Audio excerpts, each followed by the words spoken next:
Hello and welcome to the show. I'm here on Car Mechanic Simulator today, going to be building, well, quite frankly, the most powerful engine. You see, I have restored and built many classic cars on this game, but I have not really worked on the V8 double overhead cam, the modern V8 supercharged before. Certainly not since we have had the tuning DLC, which means I can make it considerably more powerful. In fact, the engine in the Mercedes here starts off with 703 horsepower. By the time we have finished with it, it is going to have a lot more than 703. And the good thing about this engine is it can also go in the McLaren F1. It can also go in the Subaru Brat. Now, admittedly, these are slightly detuned versions of the V8. As we found out last time, despite the fact of being an identical engine, kind of the stats the car comes with will affect what the engine puts out. Still, though,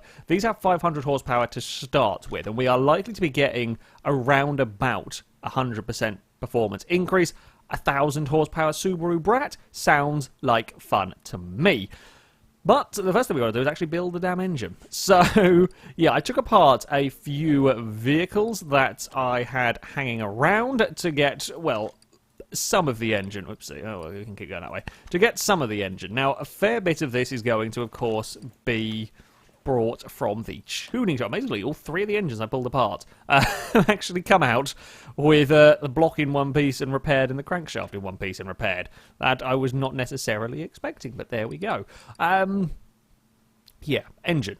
We are going to be having, of course, performance alternator. We are going to be having 4 performance camshafts for the V8. Don't know about exhaust bits and pieces, so we're not going to buy them just yet. However, yeah, there is a chance that we may well need them at some point. Engine heads. Of course, we're going to get 2 performance ones of these. That's 20% power increase. That's 20% power increase there just in the engine heads. We want the exhaust manifolds. We'll be needing 2 of those. No, not quite sure what the exhaust pipes we're going to need on these cars, especially considering they are mod vehicles, so I'm not going to buy those just yet. Fuel filter, we will need. Fuel pump, we will need. Not sure what we will have regarding the fuel rails on this car, so we will save that. We will have ignition. We will be a coil for these, so we'll need 8 of them. And then we will need... Now, do we have... Oh, we don't have a performance supercharger. That seems strange to me. We'll need 8 performance spark plugs, sure, but a performance supercharger is apparently not a thing that we have an option for. We will want 8 pistons. We will want the power steering pump, naturally. Doesn't look like we have intake manifold or supercharger as an option. Got the 2-carb, the DI, direct injection, multi-point injection, but we don't have a supercharged V8. That's a little bit of a shame. God, so many flywheels hanging around. Still haven't done that clear out of my inventory. I probably should. We have got. We've got a lot of clutches and flywheels, because everything we've been putting back together again recently have, of course, always gone for performance parts. So we've managed to restore or repair a fair few of the, I guess, standard parts, and then always stuck on new ones. So yeah, it's a little bit on the wonky. So yeah, just bear with us on that. Right, pistons. We have got. I'm hoping we've got. Oh god, we've got a lot of pistons. More of the pistons was salvageable than I expected from the engine, apparently. Why am I having... I'm having real issues getting this to actually click on the right places, which is odd. There we go. It's kind of got a little bit stuck. I think we might be... Oh, God, shiniest of engines. I forgot how... how difficult it was to see when working on it. Wow, we've got many, many pistons in here. Staggering the amount I've managed to accumulate. Admittedly, yeah, this was 3 V8s I pulled apart. I think most of them probably came with the majority of their pistons, and apparently a fair few were in decent enough condition. Hopefully, that should mean we're going to have enough piston rings for all of this engine. My kind of expectation, my hope of getting 1,000 horsepower plus out of the Subaru Brat might be a bit more difficult. As I said, sure, there's going to be 20% from the 2 engine heads. I was hoping for another like 20 or so % from a supercharger. There is performance turbos, but of course we're not using them in this. It seems like a really strange, peculiar admission not to have a performance supercharger, but there we go. That's the last. Oh, we haven't got as many piston rings as we have pistons. However, it's worked. Engine heads, right? Important part. Well, I say important parts. All quite important parts that we put on so far. You know, for making the engine go and whatnot. Engine heads on both sides. Now, did we have a salvaged intake manifold? We do. Perfect. Do we have a salvaged supercharger? As well as that. That's what we want to see. Okay, so supercharger is on. I do know if we have got, it is fuel rail direct injection. Thought it would be, but just wanted to... oh, that's not where I wanted to go. Just wanted to make sure. No, not body tuning shop. It's not going well. There we go. I wanted to go back here. That's where I wanted to go back in the first place. Fuel rail, direct injection. I guess at least this is going to be 8%. You know, 8% from the fuel rails is better than nothing, really. So they will sit in there. Do we need... I guess we'll do like throttle, and so actually we need to buy the throttle, but we'll come to that a little bit later. Right, camshaft. I guess we're going to get, again, there's going to be another 10% or so from this. Certainly in the in the SLR, this is going to produce many horsepowers. Like many horsepowers are going to go on from this in that McLaren. Probably not going to be very drivable, I'll be honest. I don't think the drivability factor is going to be very high in this car. In general, when the power starts getting absurd in this game, cars become quite the handful, and that McLaren is going to have the most power I will have had in any vehicle I've ever driven on this game, basically. Go away, don't want that. Put the wrong alternator on. Another 1.5%. I'm quite excited to see how much power we're going to end up in all of this. So we've got one shiny exhaust manifold. We've got the shiny engine heads. It's a little bit of a mismatched engine. Kind of the odd shiny bit on it, and I was expecting there to be more in terms of performance parts. Oh, bugger, the engine head covers are gone. Fuel filter, we should have another 0.6%, but when you've got an engine this powerful, I guess it does every little helps and so on. Yeah, that 0.6% is going to do a decent amount, I would hope. Right, head cover, we need an A and a B. I don't know what the C one, no, the C and the D are for. It was A and B. I'm fairly sure it was A and B. Now it's just got me worried that I have gotten screwed up somewhere. Fairly sure it was these two that I noticed. Yeah, it is. I don't know what the other ones are for then. That's... Oh, I forgot. We're going to scroll through all of these spark... Oh, we're going to I was going to say we have a crap ton. We actually might not have as many of these because spark plugs do tend to be missing from engines that you pull out of cars. So perhaps not quite so many of these to scroll our way through. And I don't think we have that many in the way of coils because, again, there's another part that you often don't get on the junkyard cars. I think we have some kicking around, probably from the BMW even. We still have some kicking around if I haven't emptied my inventory out since then. But, yeah, now, can we get engine head cover on? We really need to move the light in the workshop. We really need to move the light. I swear I've built engines... I've been building engines over here before, you know, I say before, recently, and it's not been blinding, so I don't quite know why all of a sudden someone's been playing around with the bulbs in the in the workshop. That's what it is. Bloody Christmas elves that came around and did all the decorating have sneakily gone and stuck a super powerful bulb above here again to really piss me off. That would probably explain much. That would probably explain much indeed of the shenanigans that go on in this workshop. And coils are all in. Oh, we've got these bloody covers. Do I have any of the covers? Nope. We need a throttle as well. Right, so let's go coil cover for a V8. Get 2 of them. Yes, we need a we're going to probably need all of the belts at the front. Let's go, because I'm lazy, let's go buy a bunch of the idler rollers, because we're going to need a lot, if I remember rightly. We need a crankshaft pulley for a V8. Yes, we probably need a belt tensioner. We are probably going to need serpentine belt A for a V8, serpentine belt B for a V8, supercharger, serpentine belt A. We're probably going to need that. I'm just going to buy those, because together that will probably be enough. So I don't have to come back here, and then we will get the throttle for a V8. Oh yeah, we did work on one of these. I don't think it was a supercharged version, because I do remember the Plague Doctor face on this, or maybe it was. I don't remember. We have definitely used this throttle, but I think it might have. Well, I'm fairly sure it wasn't on the supercharged car. Either way. There we go, and coil covers over this side. Now we've just got to, we've got to do of course, the bottom end as well. We've got to do, we have a water pump. Whoops. Water pump is needed. I don't think we can get a performance one of those, can we? Nope. It was worth a check, because I couldn't remember, but yeah, you never know. Water pump, V8, somewhere. No, not that one. Water pump, V8, there we go. Probably going to need that.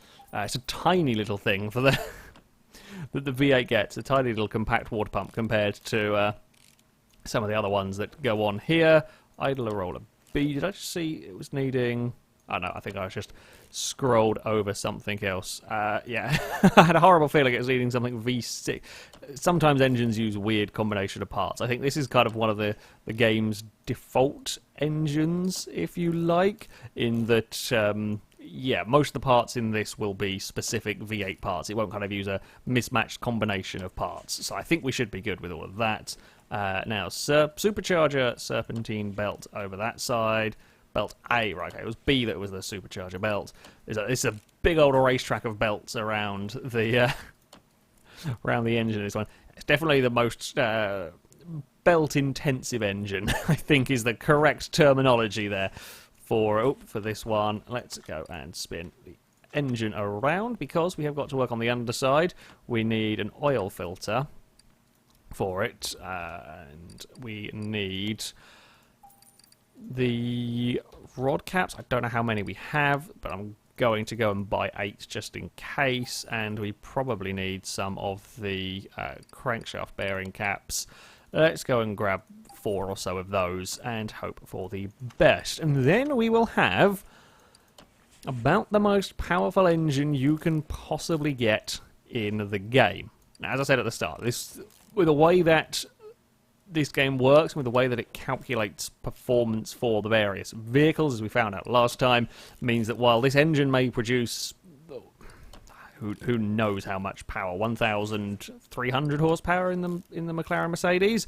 That won't be the same amount of power that we end up transferring into the McLaren or into the Subaru, which is a little bit of a shame. I really, as I said, I really want to have the utterly balmy levels of power in the Brat. I know from Forza experience, we've had like 700 horsepower in Subaru Brats, and that's pretty mental. So the 1,000 or so that we're going to get from this will be incredible. Well, I say 1,000 or so. The power we will get from this will be incredible. It's just quite how insane we can get it to go is the interesting part. There we go. Oil pan is on, and that will be a completed, supercharged, upside down. Oh, of course, we've got to go through the rotations. Voila! There we go. Completed, rolled, supercharged V8, ready to be dropped into the McLaren. Now, I am going to dump the engine into the car, and we are going to go dyno it, and well, we're going to test drive it as well. Bugger it. We'll test drive it before we've restored the car, and then we'll see how different the lap time is when we have restored all the suspension and so on. Now, I will go and get the welder. Oh, that's a hideous colour for the SLR. That is oh dear, that's a sorry colour. The many minions, I don't know how much these things cost to buy originally, 600,000 probably, possibly even a little bit more. And that is the colour. Please tell me that's not the oh, it is the factory colour. Who would do that to the poor such a shame. The engine bay is all neat, and ABS part. We will need air filter. Okay, yeah, sort of like the fine details of the engine I wasn't sure on. Let's go and grab the engine. Just pick the engine up from there, and let's get rid of the bonnet. It'll be easier to work on, because that's a giant bonnet to get in the way. Car C. There we go. Now, crane the engine into the vehicle. Perfect. There we go. Looks the part. And then we have got to try and fiddle around with the odd other little bits and pieces. So we will need... We've got the air filter base, so we will need a performance air filter. It's just a generic one. Again, wasn't sure, especially with the mod cards, never sure quite what air filter might go into them. So yeah, tend to... well, we already have one hanging around. I don't know where we got that from, so we're not going to have... the cover. Oh, do we have a gearbox? I don't even know if we have a gearbox. Oh, we're not going to have a performance cover. That's ultra lightweight air filter cover. That is definitely the way to go. Much like we want the performance clips, we need performance covers as well. I can't remember which clips it is for the filter, so we're going to buy 4 of each, and the other ones will get used at some point or forgotten about. Could go either way, really. Clip A is what we need. That'll probably be stuck on to a thingy distributor. There we go. My brain is working. Ish. It's quite an ish thing. Ooh, we do need a radiator A. We have a radiator A. We don't have a fan housing B. Oh, because of course that's what we need on the bloody Pantera still. Right. To get this car actually running, we're going to need to buy some new parts, of course. These will be useful overall, because we are, well, going to be restoring the car. However, we do need to buy a few bits and pieces before we have the car running in the dyno room at least, and for a basic test drive. So it's going to have a mismatch of, well, the engine's going to be new, but for the other parts as well, there'll be a couple of bits that are a little bit, well, better condition than the rest, shall we say, but it should all come together and vaguely drive. Right, car to the sky with you. I think when I pulled this one apart, this was the only one that came with a gearbox, so we might be lucky. We might be lucky and have a repaired... Oh, no. No luck for us. So we want a gearbox V8, that one. We are also going to be needing a starter motor, and that'll be the V8 one. I think we have a driveline somewhere. We must have a driveline hanging around from something, so... Gearbox is in, starter motor is on. We will need a battery, because I don't think this one, I'm fairly sure I took this one's battery off at some point. Now, there's going to be a lot of power going through an incredibly rusted rear diff / axle and everything. So, yeah, I mean, theoretically this would just tear itself apart. However... Luckily, in the world of Car Mechanic Simulator, I can get away with doing this. Fuel pump, that can go in there. It's another thing that we've got a crap ton of repaired originals, because I keep putting performance ones in. Now, aside from the various guff-like bodywork, I think we're pretty much ready with this car. I think we're pretty much good to get it running. Oh, battery and oil. That's what we need. Take the battery. Oh, we've only got one battery hanging around. Now, where on earth is the battery going to go in this? That is a really good question. I haven't actually seen a space for it. Do they have the battery in the back in one of these? In fact, actually, does it have a battery in the car at the moment? Battery, apparently so, but I've not come across it. Ah, there it is. Oh, it's going to be one of these, isn't it? We're going to try and guesswork it. Can we get it from the boot? Does it actually... Ah, there we go. Okay, it's fine. Never mind. We can actually get to that one properly. Fantastic. Alright, part mount. Battery. New one is in. Perfect. Not that that will matter too much in this game. Charge. You can go on charge. We'll get that for the next car. Right, so we now should be ready to move the car into the dyno room. Oil. Thankfully it tells me before we go and bugger. I swear I had got a car. Oh, I never dynoed a car with any oil. We had a car manage to drive its way through the test path with no oil. In fact, I think we drove it through the test path with no oil pan on it. The game still let the car get through that, which was quite impressive, but apparently we can't get to the dyno room without oil. I mean, not that you'd ever want to, but there we go. Right. McLaren Mercedes. 700 horsepower from new. Audience, ooh, I didn't do the exhausts, but by the looks of it, it doesn't have any exhausts to speak of. So, yeah, the way that this game works with a lot of the mods is the exhaust, because we all want to have like the proper exhaust placements, not necessarily the game original parts work for that. So often the exhausts will be sort of bits of bodywork and so on, and I think might be what this car has. But either way, yeah, we don't have quite a perfect amount of every bit for this engine, so take a guess, audience, what you expect horsepower-wise.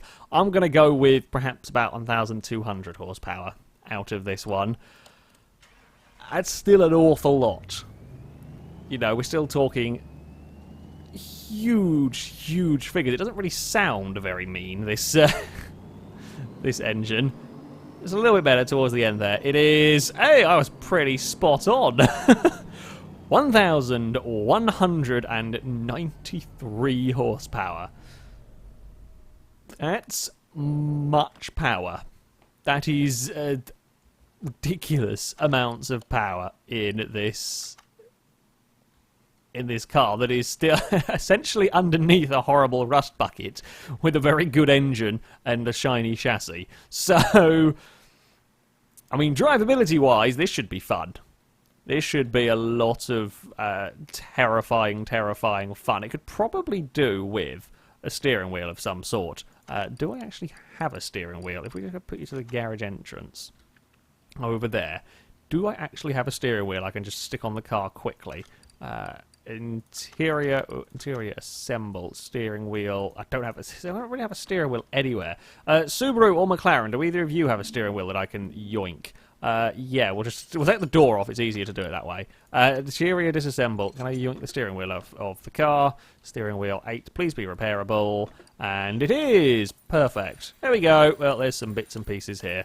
McLaren, you can have your door back now. We've assembled... Well, there we go. Yeah, we've assembled things in a slightly weird manner for you, but never mind. Interior assemble. While the game will technically let you drive the car without a steering wheel, as weird as it is, I prefer to have one in the car, if at all possible. And seeing as we've repaired that, we might as well stick it on the vehicle. It's still a hideous colour, even repaired. Right, to the racetrack we go. Probably not going to have much control, I'm going to be honest. Now, something that doesn't fill me with confidence is, as I loaded in to this race, as kind of the initial countdown was going on, the car was bouncing around. Now, it has since settled and stopped, but there is a horrible suspicion that we're going to be on the wobbly side.